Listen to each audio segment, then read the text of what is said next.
तो ये फुक़हा का काम होता है, उलमा का काम होता है कि वो बताएं कौन सा हीला जायज़ है और कौन सा नाजायज़ है। इसी तरह ये हलाले का जो हीला है इसको भी अल इतलाक़ हराम कहते हैं, हालांकि ये भी गलत है। 3 तलाक़ें किसी मर्द ने दे दी, औरत ने इद्दत गुजारी, इद्दत गुजारने के बाद औरत ने किसी मर्द से शादी की और बग़ैर किसी एग्रीमेंट के, ज़बान से एग्रीमेंट नहीं हुआ, निकाह किया। अब मुझे एक बात बताओ, ये लोग कहते हैं हलाला बेगैरती है और हलाले पर लानत है, हलाला बेगैरती है। कौन से स्टेप में बेगैरती हो रही है, मुझे ये बताओ ज़रा। प्री प्लान हो, पहले से एग्रीमेंट करके हो, फिर तो है बेगैरती। लेकिन कुरान ने भी तो हलाले का तज़किरा किया ना। अल्लाह ने फरमाया अगर 3 तलाक़ें देने के बाद, एक साहब कहने लगे हनफी लोग 3 तलाक़ों को 3 कह के जो है ना हलाले का रास्ता खोलते हैं। मैंने कहा ये हमने नहीं, ये कुरान ने खोला है। अगर हलाले, कुरान ने कहा 3 तलाक़ें कितनी होती हैं? 3, और 3 तलाक़ों के बाद कुरान ने कहा कि औरत इद्दत गुजारेगी और उसके बाद औरत फला क्या है कि फ़इन तल्लक़हा फ़ला तहिल्लु लहू मिन बादु हत्ता तनकिहा ज़ौजन गैरा। कुरान के अल्फाज देखो, मर्द ने अगर तीसरी तलाक दे दी तो ये औरत इस मर्द के लिए हलाल नहीं है जब तक कि किसी दूसरे मर्द से निकाह ना कर ले। तो कुरान तो खुद रास्ता बता रहा है कि जब तक किसी दूसरे मर्द से निकाह ना कर ले पहले के लिए हलाल नहीं है। साफ पता चल गया अगर कर ले तो फिर पहले के लिए क्या है? हलाल है। आप इसको बेगैरती कैसे कह सकते हो भाई? तो कुरान ने कहा अगर दूसरे मर्द से निकाह करे और वो तलाक दे दे। अब कुरान ने तो ये नहीं कहा कि उसी सेकंड में तलाक दे दे, 1 दिन बाद दे दे, 6 महीने बाद दे दे। हदीस से पता चलता है हम बिस्तरी के बाद दे। सहाबिया रसूलुल्लाह सल्लल्लाहु अलैहि वसल्लम के पास आई कि मेरे मियाँ मुझसे हम बिस्तरी नहीं कर सकते, मैं तो पहले शौहर के पास जाना चाहती हूँ। जब मैंने रात गुजारी, 1 रात गुजारी थी और उनके वो नामर्द हैं, वो हम बिस्तरी नहीं कर सकते, मैं तो पहले मियाँ के पास जाना चाहती हूँ, तो मैं जा सकती हूँ। मतलब उन सहाबिया को इतराज ही ये हुआ था कि भाई कुरान ने बयान किया है कि दूसरे मर्द से निकाह किए बगैर आप पहले के पास नहीं जा सकती। तो सहाबिया आई, उन्होंने अर्ज़ किया या रसूलल्लाह दूसरे मर्द से निकाह तो हो गया है लेकिन कन्फ्यूजन ये है कि हम बिस्तरी नहीं हो पा रही, तो क्या मैं पहले के पास जा सकती हूँ? आपने ये तो नहीं फरमाया, तो बड़ी बेगैरती है, पहले के पास जा रही हो हैं, ये तो हलाला कर रही हो। इसका मतलब तुम क्या कर रही हो? हलाला कर रही हो। कुछ भी नहीं, कोई तंबी नहीं की। फरमाया नहीं जा सकती जब तक कि वो हम बिस्तरी ना कर ले। नहीं आ रही बात समझ में? मतलब यह था कि अगर आपके शौहर हम बिस्तरी करके आपको तलाक दे दें तो फिर पहले के पास, बोलो ना भाई, साफ इस हदीस का यह मतलब है या नहीं है कि भाई जब तक हम बिस्तरी नहीं कर लेते इलाज करके या किसी भी तरीके से, वो कह रही या रसूल अल्लाह मैं पहले शौहर से निकाह कर सकती हूं। आपने फरमाया ला हत्ता तज़ूक़ी, हदीस के अल्फाज देखो, हत्ता तज़ूक़ी उसैलतहु व यज़ूक़ा उसैलतकी, जब तक वो तुमसे जिमा नहीं कर लेते और तुम उनसे हम बिस्तरी नहीं कर लेती उस वक्त तक तुम पहले के लिए हलाल नहीं हो। ये अल्फाज हैं। क्या मतलब? साफ पता चल रहा है अगर ये काम हो जाता है तो पहले के लिए क्या हो जाती हो? हलाल हो जाती है। साफ हदीस में है। तो यहां भी यही है, एक नजरिया पहले गढ़ा जाता है, ठीक है ना, फुकाहा को मलामत की जाती है ये सारे गलत थे, जितने फुकाहा सदियों में पैदा हुए किताबों में सब गलत थे। हम हैं कुरान और हदीस को समझने वाले, और बेवकूफ़ अवाम को खुद चूंकि कुरान और हदीस आता नहीं है तो वो बैठ के कहते हर बात हदीस के हवाले के साथ। जिस हदीस का हवाला दे रहे हैं उस हदीस का मतलब भी नहीं समझ रहे होते, ठीक है ना, उस हदीस से खुद इनकी मुखालफत हो रही होती है। तो ये जो हदीस में आता है ना कि नबी सल्लल्लाहु अलैहि वसल्लम ने फरमाया, वो सहाबी आई नबी के पास, या रसूलल्लाह मेरे शौहर ने 3 तलाक़ें दी थी, मैंने किसी मर्द से निकाह किया है, वो मर्द हम बिस्तरी नहीं कर पा रहे और क्या मैं पहले के पास जा सकती हूँ? आपने फरमाया नहीं जा सकती जब तक कि ये हम बिस्तरी ना कर लें, तो फिर तलाक लेके जा सकती। इससे ये भी पता चल रहा है वो खातून, इसमें इशारा भी मिल रहा है कि वो खातून जाना चाहती थी पहले मियाँ के पास, लेकिन वो मजबूर थी कि जिमा नहीं हुआ, पता नहीं मैं पहले के पास जा भी सकती हूँ कि नहीं जा सकती। तो और वो हदीस में जो लानत आई है कि लाअनल्लाहुल मुहल्लिल वल मुहल्लल लहू, उसका मतलब साफ, जब दोनों तरह के दलाइल को जमा करेंगे तो साफ पता चलता है कि एक हलाला हराम है और एक क्या है? जायज़ है। तो हराम और हलाल में फ़र्क किया एग्रीमेंट होने का। पहले से एग्रीमेंट किया किसी मर्द से कि तुम मुझसे शादी करो और इस शर्त के साथ कि तुमने मुझे लाजमी छोड़ना है, तो ये एग्रीमेंट हराम है। लेकिन अगर ये एग्रीमेंट ना हो तो फिर किसी स्टेप पे ना कोई बेगैरती है ना कोई हराम काम है। क्यों नहीं है? इसलिए कि जब पहले मर्द ने 3 तलाक़ें दे दी, इस औरत ने उसकी इद्दत पूरी कर ली, तो इस औरत का उस मर्द से कोई ताल्लुक़ नहीं है। ये पता है क्या कहते हैं? एक आदमी की बीवी को दूसरे के घर से घुमा के लाया जा रहा है, उसकी बीवी है ही नहीं, वो है भाई, उसकी बीवी है ही नहीं। अब जब इद्दत पूरी हो गई, इस औरत का उससे कोई रिश्ता नहीं है, इस मर्द के अलावा दुनिया में किसी भी मुसलमान मर्द से शादी करती है, गैरत के खिलाफ होगा ये काम? बोलो भाई।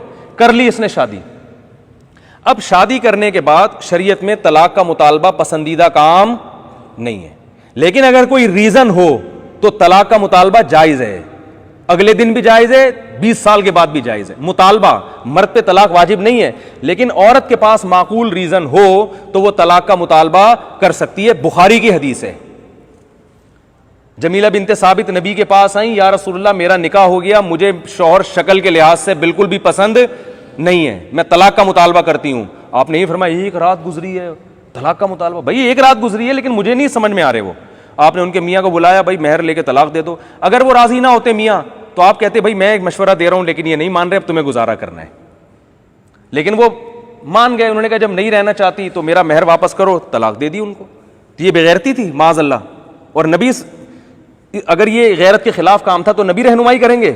तो जैसे एक शौहर की शक्ल पसंद नहीं आ रही, तलाक का मुतालबा किया, तो औरत का जब निकाह हो गया, शौहर ने बिस्तरी कर ली, अब औरत को पुराना मर्द याद आ रहा है, उसको एहसास हो गया भाई मेरे वहां बच्चे हैं, मैं आपके साथ गुजारा नहीं कर सकती, मैं वो कहेगा फिर उसी से निकाह करती, भाई शरीयत में उससे निकाह मेरे लिए हराम था।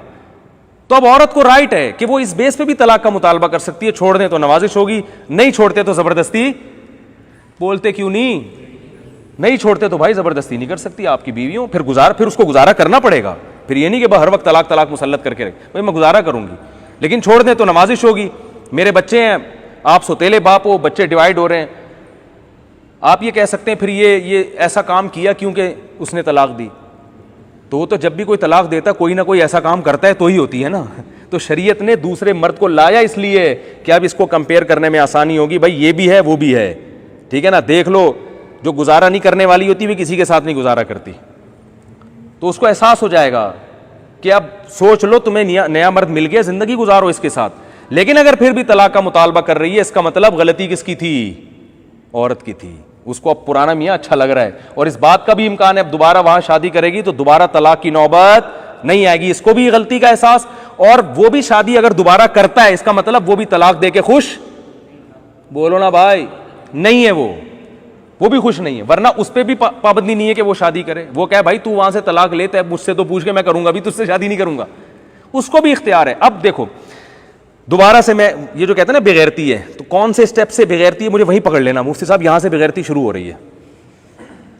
ये जो हमारे बाज़ अहले हदीस हज़रत, सब नहीं, बाज़ अहले हदीस कहते हैं हलाला बेगैरती है।